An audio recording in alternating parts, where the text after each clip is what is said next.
Hello YouTubers, just another update from my very untidy children's bedroom, but in this case I must confess that the untidiness is very much down to me.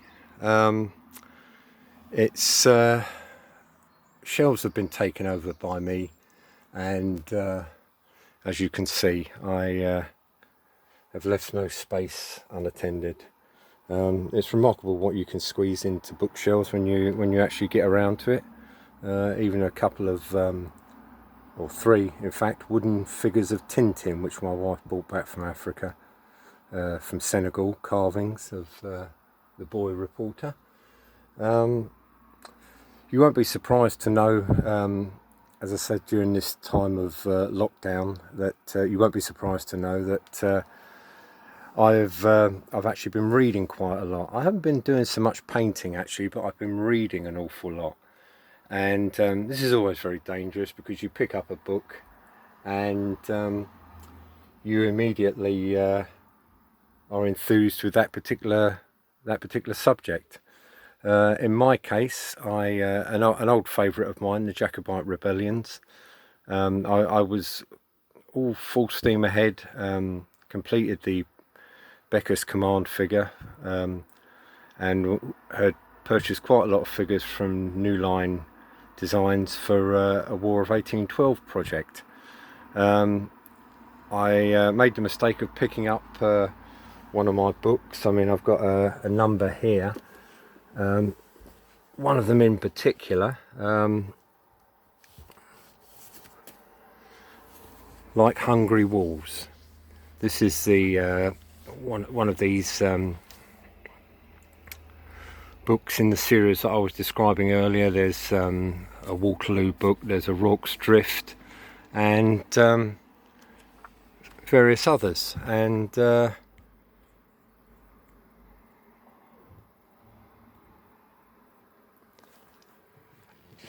it's a rather lovely book, really. It's got some excellent illustrations in it when I can get to them.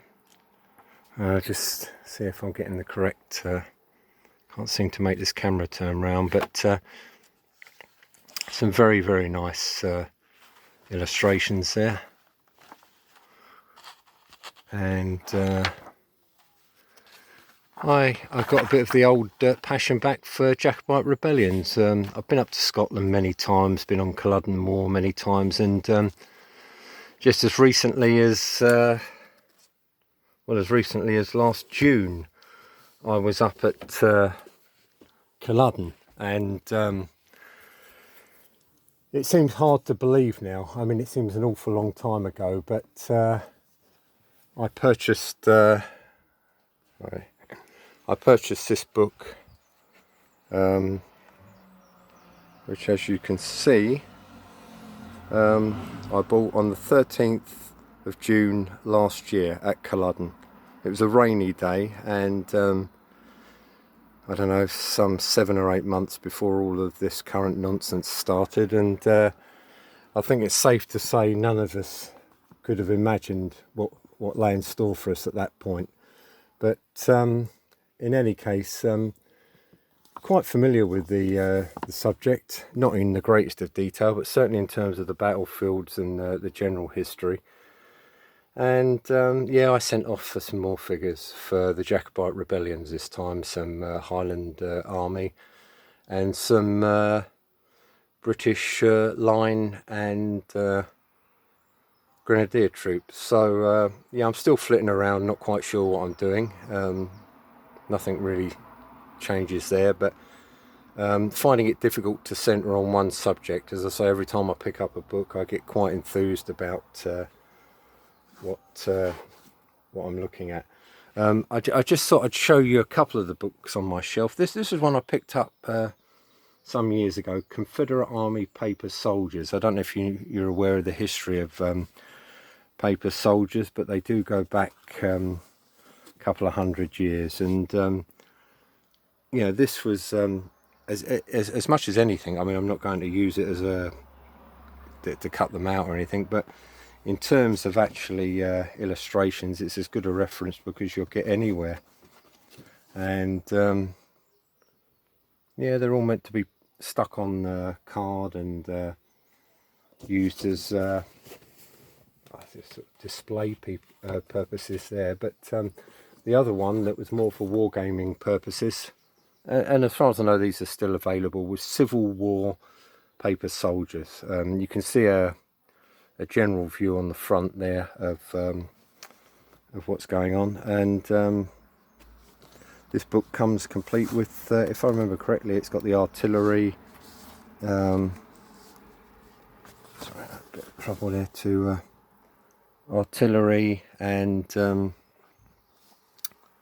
infantry of both armies, cavalry, generals, and yeah, it's you know, you'd come up with a very old-fashioned army, you know, in terms of this is what was out there during Victorian times and earlier, and it's rather a beautiful book, really. As I say, I'm never going to cut into it, but I certainly you even get a tent there, you even get an army tent. But lovely book, got a couple of those, and so I'm surprised what I find on these shelves. Sometimes I hadn't looked at the books for so long that I've lost track of what I've got up here. The ones that have been more familiar to you were the Battles of Britain series. This one is the 1066 Battle of Hastings. It comes with, as you can see, rivers and also the armies, of course, and very nice by Peter Dennis, I believe that is. He does the artwork and everything else. You've got roads, you've got buildings, and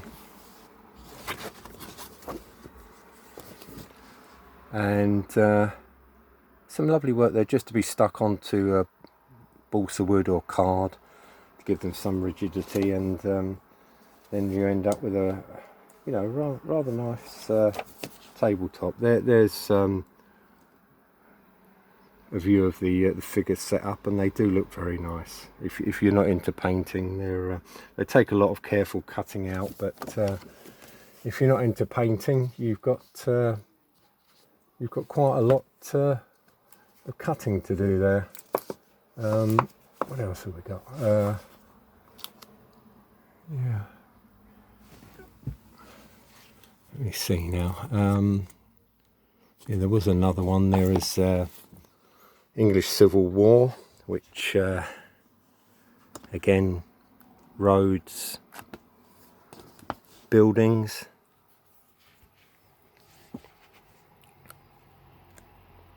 lots of buildings in this particular one, forests, a view of the armies there as they are, and cavalry, and then at the back, or at the front rather, you've got the more cavalry, and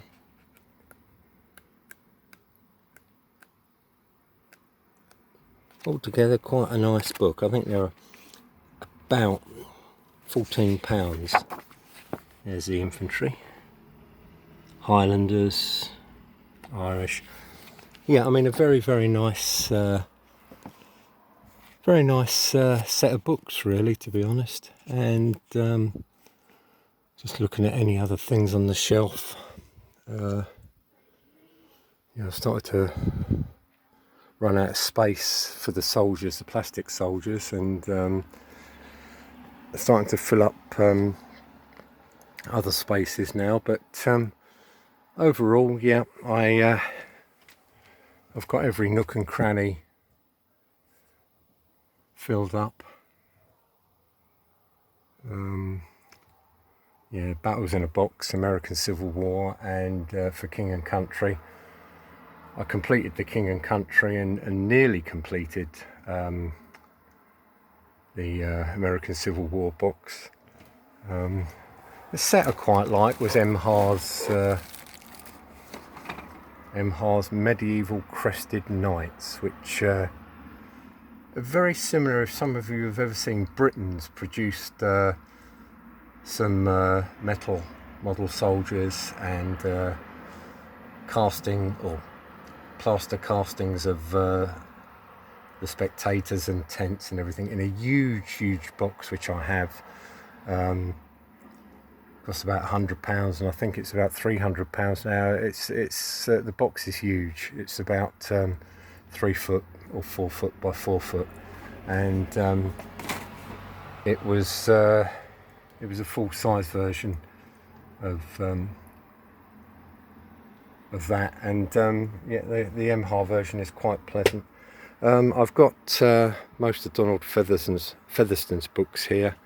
A lot of books by by Dan Snow and Peter Snow, the father and son team who often appear on TV. A lot of Airfix books.